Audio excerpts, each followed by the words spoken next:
पैरों में सूजन क्यों होती है, ये जानेंगे आज सेहत के पहले सेगमेंट में। पैरों की सूजन दूर करने के घरेलू उपाय भी बताएंगे।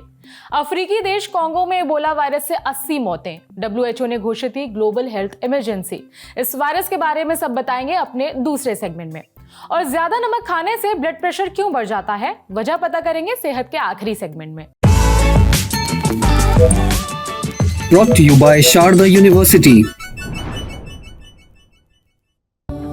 Where the software engineer meets the gifted content writer. The world comes together at Sharda University. पैर हमारे पूरे शरीर का भार उठाते हैं। हम सभी अपने दिन का ठीक ठाक हिस्सा खड़े खड़े या फिर चलते फिरते बिता देते हैं। अगर वजन ज्यादा है या कोई भारी सामान पकड़ा हो तब तो पैरों पर बोझ और ज्यादा बढ़ जाता है। अब इतनी मेहनत करने के बाद बदले में पैरों को क्या मिलता है? सूजन। कई लोगों के पैर अक्सर सूजे रहते हैं। ये दिक्कत महिलाओं को बहुत ज्यादा होती है। कई बार तो पैरों की सूजन सीरियस नहीं होती, पर कभी कभार ये इमरजेंसी सिचुएशन हो सकती है। इसीलिए आज के सेहत के इस एपिसोड में डॉक्टर से जानेंगे कि पैरों की सूजन क्यों आती है और इसका कनेक्शन दिल, किडनी या गठिया से कब हो सकता है। पैरों की सूजन दूर करने के घरेलू उपाय क्या हैं और पैरों की सूजन का इलाज कैसे होता है, सुनिए।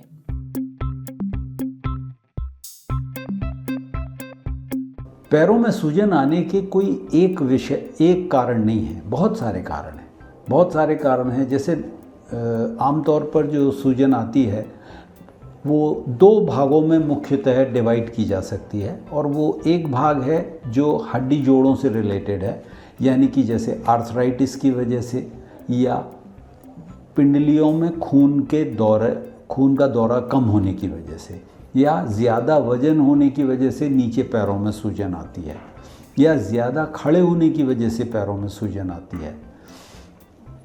दूसरा जो मुख्य ग्रुप है वो है किडनी और हार्ट से रिलेटेड, जो आमतौर पर फिजिशियंस ट्रीट करते हैं, जहां वाटर रिटेंशन होता है और उसके चलते पैरों में सूजन आ जाती है। फ़र्क ये है कि जो हड्डी जोड़ रोग से विशेषज्ञ जो देखते हैं और वो जो सूजन आती है उसमें अक्सर पेन होता है, दर्द होता है। सूजन भी होती है और दर्द भी होता है। जो सूजन बिना दर्द के, बिना किसी तकलीफ़ के, सिर्फ एक जिसको कहते हैं पिटिंग एडिमा और स्वेलिंग ही बस रहती है, वो अक्सर किडनी, हार्ट वगैरह से रिलेटेड होती है, तो उनको फिजिशियंस देखते हैं। और जो दूसरी आर्थराइटिस से रिलेटेड सूजन है वो हड्डी एवं जोड़ रोग विशेषज्ञ देखते हैं। तो ये 2-3 किस्म की सूजन है। तो आर्थराइटिस जो है उसमें आमतौर पर दूसरे जॉइंट्स भी इन्वॉल्व होते हैं, और रूमेटॉइड आर्थराइटिस है उसमें दूसरे, ये ब्लड वगैरह के टेस्ट से हम लोग देख सकते हैं। और दूसरा जो ज़्यादा खड़े होने से, बल्कि हैं, भारी वज़न है, उसमें एडिमा होता है, क्योंकि उसमें खून ऊपर दिल की तरफ फेंक नहीं पाते, तो वहाँ स्टैग्नेशन हो जाता है। तीसरा, जो पिंडलियों में हमारे खून की नली हैं उनमें कभी कभी क्लॉट आ जाता है, जिसको बोलते हैं DVT, यानी कि डीप वेन थ्रोम्बोसिस। ऐसी स्थिति में वहाँ पे सूजन भी होती है और पिंडलियों में दर्द भी होता है घुटने के नीचे। एंड अगर ज़्यादा सूजन आए और सांस भी फूले साथ में DVT के साथ, तो यानी कि खूनी की नली भी रुक रही है और फेफड़े में कोई थक्का खून का भी गया है, दैट बिकम्स एन इमरजेंसी। उसी तरह से अगर सांस फूल रही है, हो सकता है हार्ट से रिलेटेड हो, ये इमरजेंसी है। आमतौर पे कोई एसोसिएटेड सिम्टम जब स्वेलिंग के साथ होता है तो वो इमरजेंसी हो सकती है। खाली सूजन है, खाली दर्द है, ये इमरजेंसी नहीं है, लेकिन डेफिनेटली उसके इलाज की आवश्यकता है।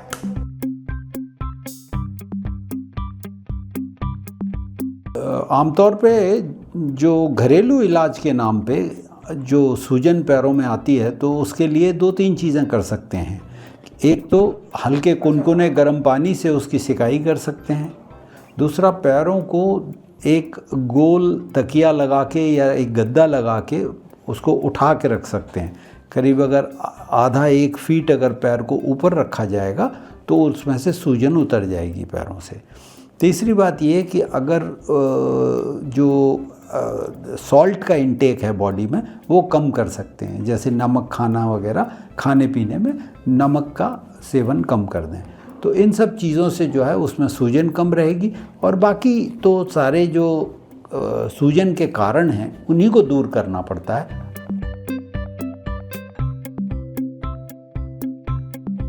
अब इलाज क्या हो सकते हैं, जैसे मैंने बताया खून का अगर वो है तो उसमें खून पतला करने की दवाएं दी जाती हैं।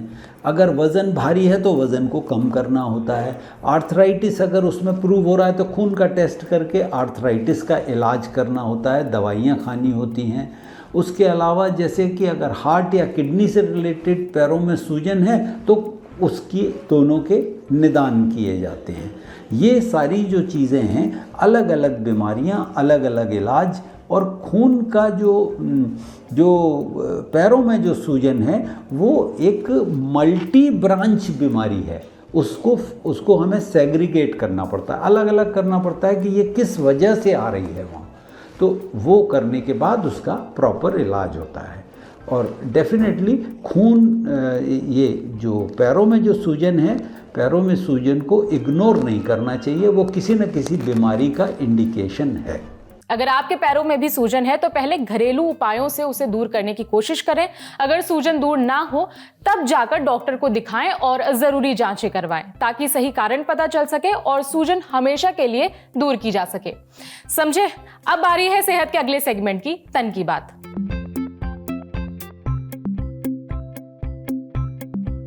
दुनिया में एक बार फिर वायरस फैलने शुरू हो गए हैं। पहले समुद्री जहाजों पर हंता वायरस और नोरो वायरस फैला, और अब कांगो और युगांडा में इबोला वायरस कहर बरपा रहा है।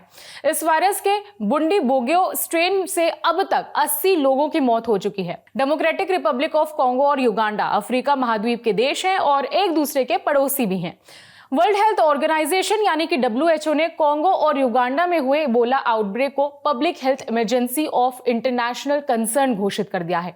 यानी कि ये लोगों की सेहत से जुड़ी ऐसी इमरजेंसी है जिस पर पूरी दुनिया को तुरंत ध्यान देने की जरूरत है। 17 मई 2026 को WHO ने बताया कि कांगो के इतुरी प्रांत में इबोला वायरस से अब तक 80 संदिग्ध मौतें हो चुकी हैं। कुल 246 संदिग्ध मरीज मिले हैं और 8 मामलों की लैब में पुष्टि हो चुकी है। ज्यादातर मामले बुनिया, रवामपारा और मोंग बुआलू हेल्थ जोन में मिले हैं। ये सभी कांगो के पूर्वी हिस्से में स्थित हैं। इसके अलावा 15 और 16 मई को युगांडा की राजधानी कंपाला में 24 घंटे के अंदर इबोला के 2 कंफर्म केसेस आए हैं। इनमें से एक मरीज की मौत हो चुकी है। ये दोनों मामले एक दूसरे से जुड़े नहीं दिखते, लेकिन दोनों संक्रमित कांगो से ट्रेवल कर आए थे। इबोला वायरस का प्रकोप अभी भी कांगो में ज्यादा है, लेकिन WHO ने युगांडा में भी अलर्ट जारी कर दिया है, क्योंकि इस बात का हाई रिस्क है कि इबोला वायरस कांगो के पड़ोसी देशों में भी फैल सकता है। WHO का कहना है कि मुमकिन है कि इबोला वायरस काफी ज्यादा फैल चुका हो, क्योंकि जांच में कई लोगों में इन्फेक्शन मिला है और संदिग्ध मरीजों की संख्या लगातार बढ़ती जा रही है। ये प्रकोप असाधारण है क्योंकि बुंडीबुगियो स्ट्रेन से निपटने के लिए कोई अप्रूव्ड वैक्सीन या फिर कोई खास इलाज मौजूद नहीं है। WHO के सभी अधिकारियों ने सभी देशों से अपील की है कि वो निगरानी, टेस्टिंग और इमरजेंसी रिस्पांस सिस्टम को मजबूत करें, ताकि बीमारी को और ज्यादा फैलने से रोका जा सके। इबोला वायरस क्या है, ये कैसे फैलता है, इबोला वायरस के लक्षण क्या हैं और इससे बचाव और इलाज कैसे किया जाए, ये हमने पूछा एगिलस डायग्नोस्टिक में chief microbiologist doctor Mamta Kumari से। डॉक्टर ममता कहती हैं कि इबोला एक बहुत ही खतरनाक वायरस है। इससे होने वाली बीमारी को इबोला वायरस डिसीज कहते हैं। इबोला वायरस के अब तक कुल 5 मुख्य स्ट्रेन पहचाने गए हैं। इनमें से बुंडीबुगियो भी एक है, जो अभी कांगो में प्रकोप की वजह बना हुआ है। इबोला वायरस फ्रूट बैट्स, साही और बंदरों जैसी प्रजातियों से इंसानों में फैलता है। हालांकि वैज्ञानिक मानते हैं कि फ्रूट बैट्स यानी कि फल खाने वाले चमगादड़ इस वायरस के नेचुरल होस्ट होते हैं। एक बार ये वायरस किसी व्यक्ति तक पहुंच जाए, फिर ये संक्रमित व्यक्ति के खून, पसीने, लार, उल्टी या फिर शरीर के दूसरे तरल पदार्थों के संपर्क से बाकी लोगों में फैल सकता है। संक्रमित कपड़े, बिस्तर और दूसरे सामान छूने से भी इबोला वायरस का इन्फेक्शन हो सकता है। इबोला वायरस इतना ज्यादा घातक है कि इससे संक्रमित लोगों में औसतन 50% मरीजों की मौत हो सकती है। पहले के प्रकोपों में मौत का आंकड़ा 25 से 90% तक रहा है। इबोला वायरस शरीर में पहुंचने के बाद बीमारी के लक्षण दिखने में 2 से 21 दिन तक लग सकते हैं। जब तक संक्रमित व्यक्ति में लक्षण नजर नहीं आते हैं, तब तक वो बीमारी नहीं फैलाता। इबोला के लक्षण अचानक शुरू हो सकते हैं। इसके लक्षणों में शामिल है तेज बुखार, कमजोरी, थकान, बेचैनी, शरीर और मांसपेशियों में दर्द, सिर दर्द और गले में खराश। इसके बाद उल्टी, दस्त, पेट दर्द, स्किन पर चकत्ते और किडनी और लीवर से जुड़ी समस्याएं हो सकती हैं।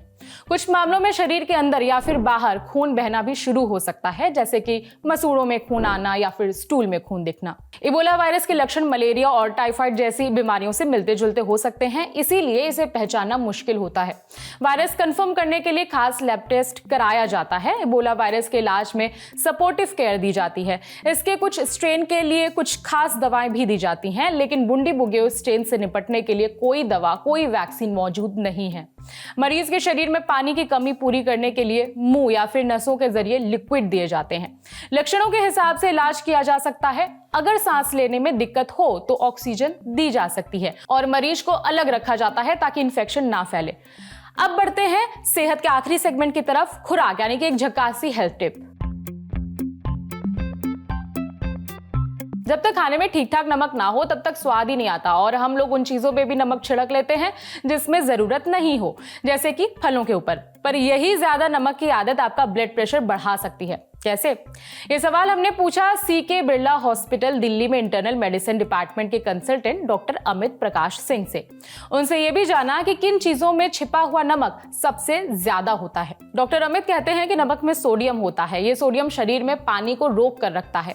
जब शरीर में पानी की मात्रा बढ़ती है तब खून की नलियों में यानी कि ब्लड वेसल्स पर दबाव बढ़ने लगता है। इससे ब्लड प्रेशर बढ़ सकता है। लंबे समय तक ज्यादा नमक खाने से दिल और किडनी पर भी एक्स्ट्रा दबाव पड़ता है, जैसे हाई ब्लड प्रेशर, स्ट्रोक और दिल की बीमारियों का खतरा बढ़ जाता है। खाने पीने की ऐसी कई सारी चीजें हैं जिसमें नमक ज्यादा होता है, बस नजर नहीं आता, जैसे कि चिप्स, नमकीन, instant noodles, biscuit, sauce, ketchup, अचार, प्रोसेस्ड चीज, प्रोसेस्ड मीट, पैकेज सूप और फ्रोजन फ्रूट्स। अक्सर बाहर के खाने में भी काफी ज्यादा नमक होता है। कई लोग सिर्फ खाने में ऊपर से डाला गया नमक कम करते हैं, लेकिन छिपे हुए नमक पर ध्यान नहीं देते। इसीलिए पैकेज्ड फूड खरीदते समय सोडियम कंटेंट जरूर से जरूर चेक करें। WHO के मुताबिक एक स्वस्थ व्यक्ति को दिन भर में 5 ग्राम यानी करीब 1 चम्मच से ज्यादा नमक नहीं लेना चाहिए। इसमें खाने में डाला गया नमक और पैकेज्ड फूड से मिलने वाला नमक दोनों शामिल हैं। अगर किसी को हाई बीपी, दिल या फिर किडनी की कोई बीमारी है तो डॉक्टर उन्हें 1 चम्मच से भी कम नमक खाने की सलाह दे सकते हैं, पर अक्सर हम लोग 1 चम्मच से कहीं ज्यादा नमक खा लेते हैं। अगर आप खाने में नमक कम करते हैं तो इससे हाई बीपी कंट्रोल करने में मदद मिल सकती है। हाई बीपी के मरीजों को तली भुनी चीजों, processed food, junk food, package snacks, cold drinks और ज्यादा चीनी वाली ड्रिंक से बचना चाहिए। ज्यादा नमक वाली दूसरी चीजें भी उन्हें नहीं खानी चाहिए। शराब और सिगरेट से बीपी बढ़ सकता है, इसीलिए इनसे दूरी भी जरूरी है। आप अपनी डाइट में ताजे फल, हरी सब्जियां, साबुत अनाज, दालें, नट्स और पोटेशियम से भरपूर चीजें शामिल कर सकते हैं। घर का ताजा खाना और बैलेंस्ड खाना बीपी कंट्रोल करने में मदद कर सकता है। साथ में अगर रोज एक्सरसाइज करें, वेट कंट्रोल में रखें, पर्याप्त नींद लें, स्ट्रेस कम करें तो फायदा और भी ज्यादा बढ़ सकता है। आज सेहत में इतना ही। अच्छा, अगर आप डॉक्टर हैं या फिर आपका डॉक्टर से कोई सवाल है तो स्क्रीन पर दिख रही ईमेल आईडी पर दाग दीजिए। सूचना समाप्त। शुक्रिया।